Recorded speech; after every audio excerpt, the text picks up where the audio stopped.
Nouvelle journée en Outaouais. Dans les derniers jours, il y a eu la rivière, la grotte, les rencontres et la rando. Puis cette impression constante de découvrir un territoire qui change de visage à chaque détour. Ce matin, tout est calme. Le brouillard flotte encore un peu au-dessus des arbres, puis du lac, pendant que les plénéristes du parc se réveillent tranquillement. Puis, moi aussi, je repars, les jambes un peu fatiguées, mais avec cette envie-là de continuer à suivre le sentier puis de voir ce que cette deuxième partie de voyage me réserve encore. Il y a aussi ces petits rituels-là qui font partie du voyage. Prendre le temps d'arrêter pour un café, découvrir une nouvelle adresse puis observer tranquillement l'ambiance d'un endroit qui commence sa journée.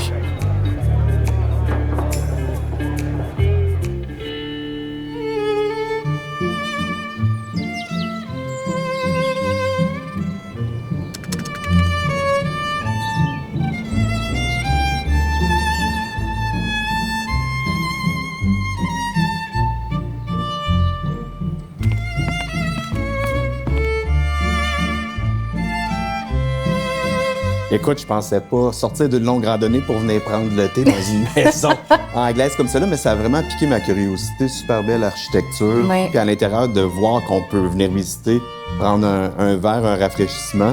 C'est quoi cette maison-là, O'Brien, vraiment? Cette maison-là, c'était la maison de John Ambrose O'Brien. Elle a été construite en 1930 par un architecte d'Ottawa qui était quand même assez réputé là, dans la ville. Et puis, c'était pour un homme d'affaires qui faisait souvent le trajet entre Montréal et Ottawa pour les affaires, justement. Et lui, c'était le fondateur de la NHA, qui est maintenant la NHL. Et puis aussi, c'était le premier propriétaire du Canadien de Montréal. Donc, c'était quand même quelqu'un, là. Et puis, cette maison-là, c'était son chalet. Donc, on est dans l'humble chalet de M. O'Brien, c'est ça. Ça a été une propriété patrimoniale qui a été protégée après par la CCN, qui est la Commission de la capitale nationale, qui est un organisme qu'on a ici dans la région de la capitale pour nous aider à conserver des bâtiments patrimoniaux, puis la nature aussi. Donc voilà, là, c'est une pièce d'histoire qu'on a là, ici. Il y a des meubles originaux encore dans la maison, on le voit là, dans l'architecture, dans la décoration. La CCN, elle nous a prêté des pièces d'histoire là, quasiment là, pour justement faire vivre ce joyau-là qu'on a au niveau patrimonial au public. Donc que le public puisse toucher, vivre avec les meubles d'origine là, qui étaient dans cette maison-là. Qu'est-ce qu'on a comme table, comme menu? On a un menu brunch pour l'instant le samedi-dimanche. On utilise des produits locaux, entre autres la truite Kennock. On utilise le gin du jardin qu'on fait ici au village là, pour vraiment faire un gravlax avec tout ça. On met en valeur les aliments qu'on travaille dans le brunch. On a aussi les services de thé à l'anglaise dans l'après-midi, la fin de semaine. C'est chouette, ça. Ah oui, ça, puis les clients adorent ça. C'est vraiment une expérience. T'sais, on arrive avec la théière, les tasses, tout est bien monté, la tour avec les bouchées, tout est fait maison. Ça vient avec un certain côté artisanal, si je peux dire, mais au niveau des saveurs, on vient trouver quelque chose de quand même assez unique dans la région. C'est vraiment une expérience singulière à faire. En tout cas, bravo. Merci. Bonne chance avec les projets. Ben merci. En attendant, gentil. je vais déguster mon thé, justement. Ben oui, puis je pense qu'il te reste un peu de rando à faire. J'ai pas fini. L'Outaouais, c'est jamais fini. Non, ça c'est vrai. Il y a toujours quelque chose.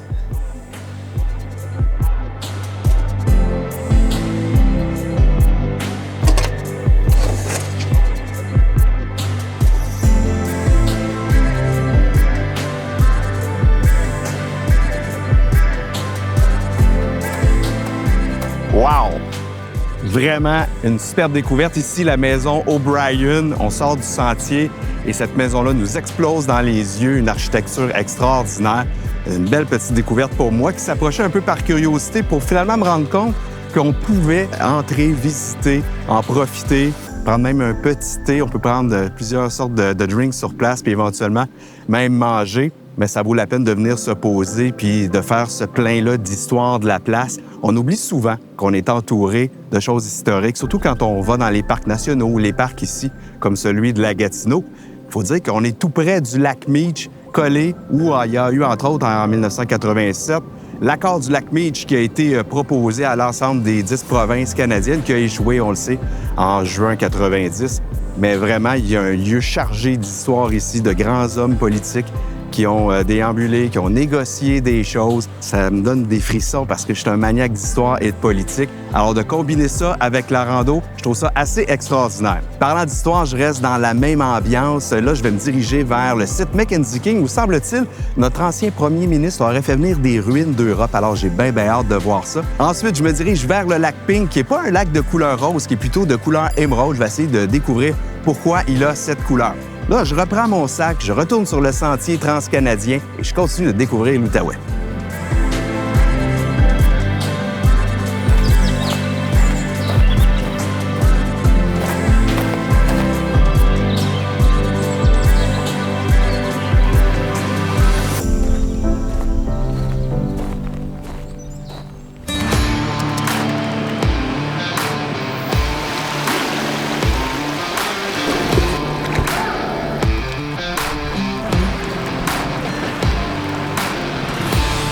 Dans le premier épisode, Noah nous parlait beaucoup de sa relation avec la rivière.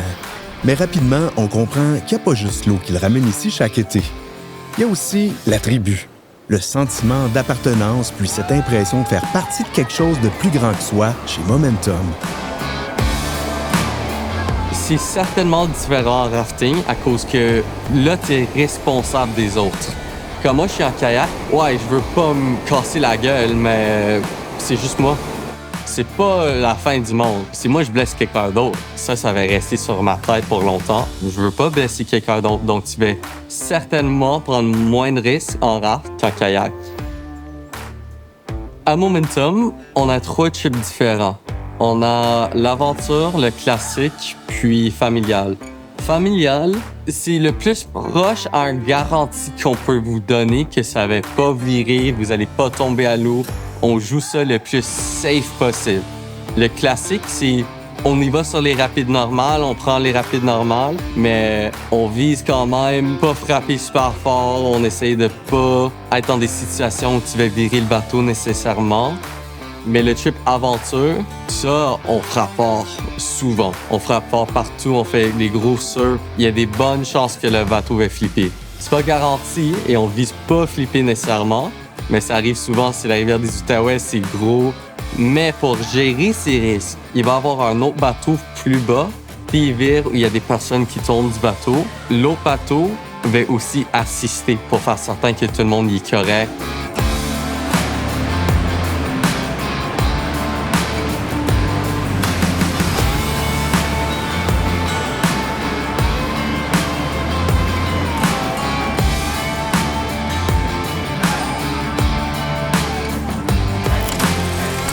Il y a 2,6 millions de visites au parc par année. Énorme.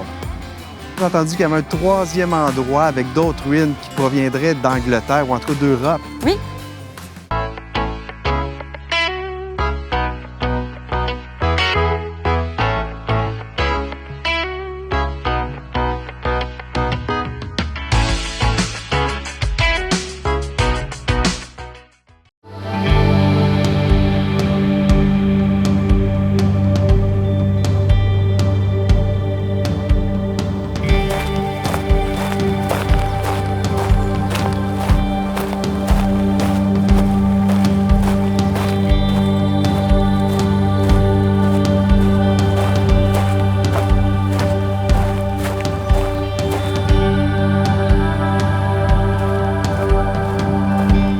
La longue randonnée ici, c'est pas uniquement de la forêt en continu.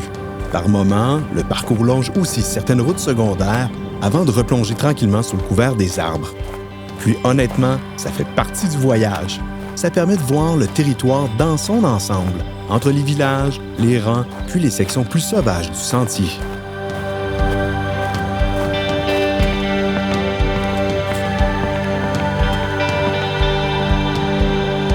J'avais entendu parler du lac Pink un nombre incalculable de fois.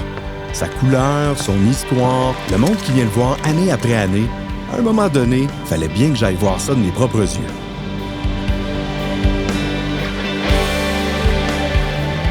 Isabelle, content de te croiser ici au Belvédère. Tu es biologiste pour le parc. Quel beau métier. Oui, je suis contente aussi de vous rencontrer sur ce magnifique site du lac Pink que j'aime beaucoup. Parlons-en du lac Pink. Il n'est pas rose. Exact. Qu'est-ce qui se passe? Il est nommé en l'honneur de M. Pink. OK. Il s'est établi ici dans les années 1830 avec sa famille. Donc, effectivement, le lac est d'une belle couleur turquoise, il n'est pas rose. C'est une magnifique couleur, mais c'est une couleur aussi qui nous dit que c'est un lac qui est quand même fragile, sensible à l'érosion du sol qui l'entoure. OK. Là, je voyais, avant qu'on se croise, oxygène absent. Dans le Oui. fond du lac, c'est quoi, là? Oui, ça aussi, c'est très spécial. Ce lac-là, c'est un lac qu'on dit néromictique. C'est un type de lac qui est rare. OK. L'eau au fond du lac ne se mélange pas avec l'eau de la surface, contrairement à un lac normal. Ça en fait pas pour autant un lac malade. Il est comme ça, puis c'est tout. Exactement.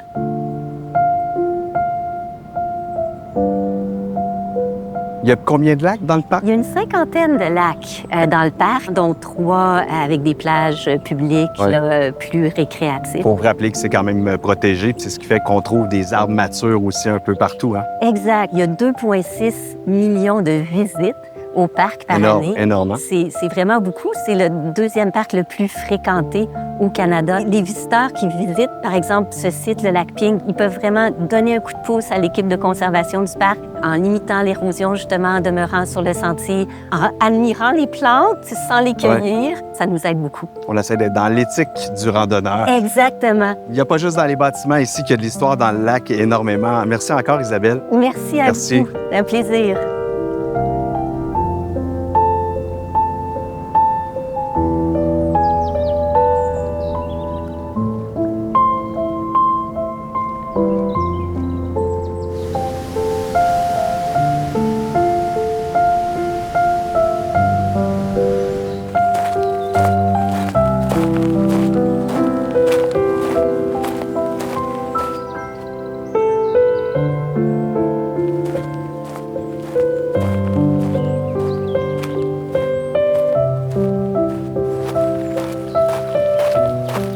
Au cœur du parc de la Gatineau se trouve un lieu chargé d'histoire qui contraste étonnamment avec la forêt qui l'entoure. Le domaine Mackenzie King, ancienne résidence de campagne du premier ministre canadien William Lyon Mackenzie King, témoigne encore aujourd'hui d'une vision très personnelle du paysage, de l'architecture et du rapport à la nature. Merci, Catherine, de m'accueillir sur le domaine Mackenzie King, William de son prénom. Oui. Juste ici derrière nous, c'est sa résidence d'été, disons résidence secondaire, lorsqu'il était Exact. premier ministre. Exactement, quand il est devenu premier ministre en 1924. C'est là qu'il a acheté la propriété. Il a rénové le bâtiment, il a mis des jardins, Ouais. il a fait construire les ruines. Parce qu'ici, on parle de ruines, mais c'est pas vraiment des ruines. C'est, disons, des petits bouts d'architecture qui ont été récupérés ici et là. Oui, exactement. On les appelle les folies. On a la fenêtre sur la forêt qui provient d'une banque d'Ottawa qui a été démolie pendant Ouais. le projet Jean Qui Grébert. est une arche, une grande porte. Hein? Ben, c'est des Ah. fenêtres. Ah, C'est c'est des vraiment une fenêtres. fenêtre sur la forêt. OK. Puis on a l'arc de triomphe qui est celle-là. C'est C'est vraiment celle-là. une porte. Là. Elle aussi, ça provient du même bâtiment. J'ai entendu qu'il y avait un troisième endroit avec d'autres ruines qui proviendraient d'Angleterre ou en tout cas d'Europe. Oui, on a une troisième ruine qui s'appelle les ruines de l'abbaye. C'est fait un peu comme en chapelle. Ça provient de 3 bâtiments. On a le Parlement d'Ottawa qui a brûlé, début 1900. On a le Westminster d'Angleterre. Ah, c'est ça. Oui, puis on a aussi une petite partie de l'imprimerie de son grand-père aussi, qui est dans cette abbaye-là. Oui. Puis un fun fact, là aussi, il a enterré ses 2 chiens à cet endroit-là. Pattes? Oui, les pattes, parce qu'il y a eu patte 1, patte 2, patte 3. Ils se sont tous appelés pattes. Facile à retenir. Facile à retenir. Ben, merci. En tout cas, moi, je vais me promener un petit peu sur le site. Merci Oui. beaucoup. Merci. Bienvenue chez nous.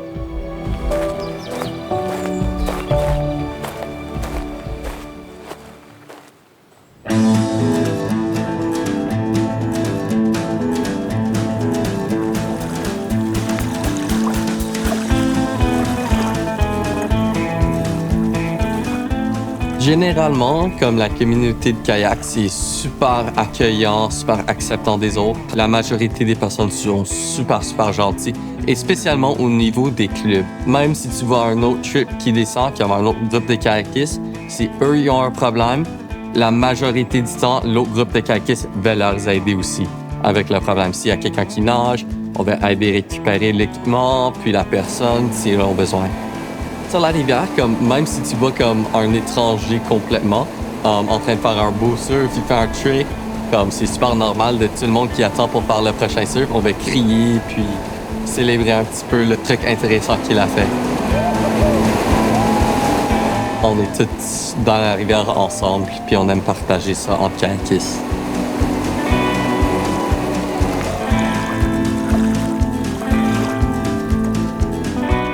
Donc, ça, c'est vraiment juste un signe entre kayakistes. C'est appelé un brown claw. Je me rappelle plus l'origine de ça nécessairement, mais c'était une affaire que des kayakistes de pro ils faisaient avant de faire une rapide. Donc, ils regarderaient la caméra, tu fais un petit brown claw, puis après, tu y vas faire ta rapide, ta ligne.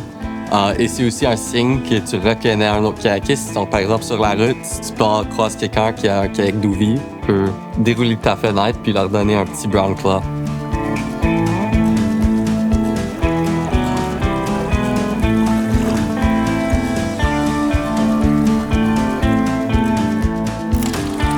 C'est ça qui est le fun, c'est que c'est jamais difficile à avoir des employés. Le monde, ils veulent venir faire cette expérience-là puis guider leur monde sur la rivière des Outaouais.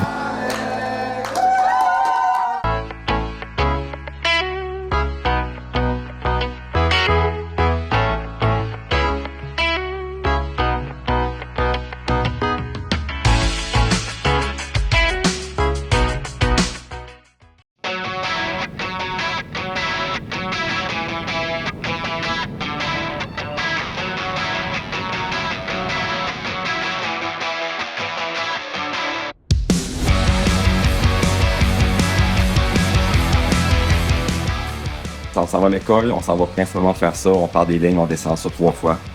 Puis après ça, on va revenir à la mise à l'eau. L'objectif, c'est vraiment d'être sur un côté et d'être le plus efficace possible sur les deux. Fait qu'on va pratiquer ça un petit peu aujourd'hui. Puis quand vous allez arriver au rapide de Lorne, on va mettre une recrue à l'avant. Puis sa mission, elle, va faire sûr qu'on garde l'angle à droite. Comment ça a débuté l'aventure Momentum? On a commencé ça en 2008. En fait, moi, ça fait 28 ans que je suis guide. Mais en 2008, on a eu l'opportunité d'acheter l'entreprise qui allait plus trop bien. Nous, on voulait absolument continuer à faire du rafting. L'ambiance du rafting, quand le monde vienne, c'est une ambiance festive. Ouais. Fait que le monde aime ça. On est faire le camping, on est faire le rafting. Puis là, le soir, on a la place à feu. On essaie de s'organiser pour que, justement, que le monde puisse se rassembler à un même endroit. Puis... Oui, parce que c'est toute une expérience que les gens vivent quand ils viennent ici, là. Non seulement il y a le rafting sur l'eau, mais ils peuvent coucher ici. Ouais. Ils peuvent manger. Dans les forfaits, un barbecue qui est offert. Ouais, c'est tout inclus, là. C'est la journée complète de rafting. T'as les 2 repas d'inclus, le lunch sur la rivière. Puis le camping, on l'inclut. Fait que si les gens ont leur propre équipement de camping, ils peuvent rester. Sinon, on a des petits logements à louer. Les jeunes, vraiment, on le sent, là. C'est vraiment la passion qui les anime, qui les conduit à travers leur journée. Ben, c'est le bon mot, passion, c'est ça que c'est des passionnés. C'est ça qui est le fun, c'est que c'est jamais difficile à avoir des employés. Le monde, ils veulent venir faire cette expérience-là puis de guider leur monde sur la rivière des Outaouais. Oui, parce que c'est des jeunes qui étudient en plein air, j'imagine. Oui, ils étudient en tourisme d'aventure, puis c'est vraiment plaisant présentement parce qu'il y a un beau cours qui s'est développé en Gaspésie. Puis là, ils arrivent ici, puis ils sont déjà formés. Moi, j'ai vu la différence là, quand j'ai les gens qui viennent de cette formation-là, puis les gens qui commencent à zéro. Puis il y a tout un contraste là, entre les deux. OK. Ils connaissent déjà l'ambiance puis comment il faut agir avec ces gens-là. Ces jeunes-là reviennent année après année, j'imagine. Oui, bien, en rafting, on en perd environ 50 à toutes les années, mais ils vont rester avec nous autres 3, 4 ans, puis il y en a certains qui vont rester 8, 9 ans. Je suis très, très content d'avoir fait ça. Merci beaucoup. Super belle expérience. Merci, Philippe.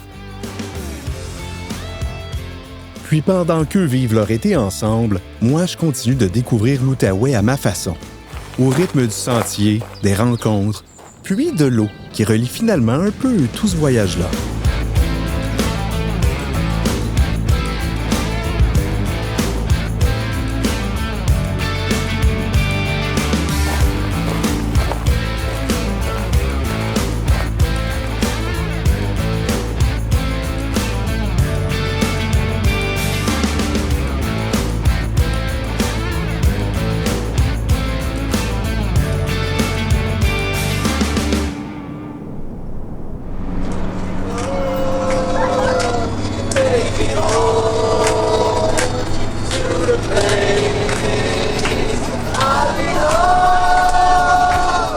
Dans l'autobus du retour, après la rivière, ça chante, ça rit, ça tape dans les mains, comme si personne n'avait envie que la journée se termine.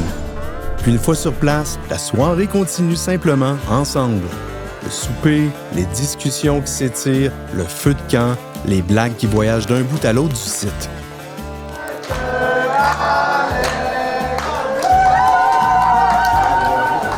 C'est le plaisir d'avoir une fête l'été, puis d'avoir une grande famille comme ça. Fait que je vous remercie tout le monde de participer à mon anniversaire si spécial. Puis, il y a eu ce moment complètement improbable où un des jeunes est monté debout sur le bar pour lire sa carte de fête puis improviser un discours devant tout le monde. Tout le monde riait puis applaudissait comme une vraie famille de passage réunie autour de la rivière. The people are definitely what make this place special, I guess. And also the boss, we love Phil so much. De connaître le monde avec qui je fais du kayak, je leur fais confiance, donc j'ose beaucoup plus, je sais qu'ils vont être là pour moi. Et en osant, je me rends compte que je suis capable de beaucoup plus que je crois. Puis après ça, c'est juste un cycle qui se répète, puis je m'avance là-dedans. It feels really great to be here with a bunch of other people that are, we're all around the same age. I think it's just really fun to be able to develop this sort of skill set working on whitewater.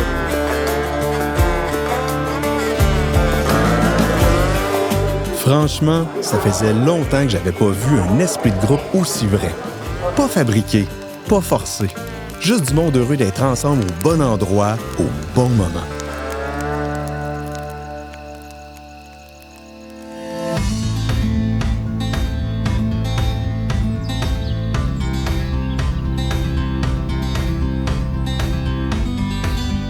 Longue randonnée. On pense souvent qu'il faut s'enfoncer profondément en forêt, qu'il faut partir plusieurs jours, plusieurs semaines, voire plusieurs mois, comme certains le font.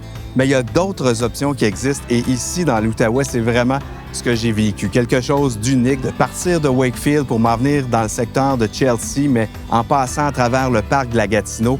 C'est une autre aventure. Je m'intéresse à l'histoire des endroits que je visite. Puis ici, c'est imprégné de l'histoire avec le parc de la Gatineau. D'ailleurs, j'ai commencé en vous parlant de Mackenzie King, drôle de hasard, et là, je termine ici dans les ruines du domaine Mackenzie King. Je boucle la boucle. Vraiment, quel beau 2 jours d'aventure ce fut. En tout cas, c'est sûr et certain que je vais refaire de la longue randonnée comme celle-là. Je vais davantage le planifier et mettre ça à mon agenda. Randonnée, c'est souvent croire qu'on part à la découverte d'un territoire, d'une forêt, d'une montagne, d'une rivière ou d'un sentier tracé sur une carte. Mais au fil des kilomètres, on réalise que la marche laisse aussi des traces ailleurs que sous nos bottes. Chaque passage crée une empreinte discrète. Dans les lieux traversés, dans les souvenirs qu'on accumule, dans les conversations improvisées, puis dans ces rencontres qui viennent tranquillement s'entrelacer à nos propres habitudes de vie. Encore une fois, je suis parti explorer la forêt. Puis finalement, j'y ai surtout trouvé des humains.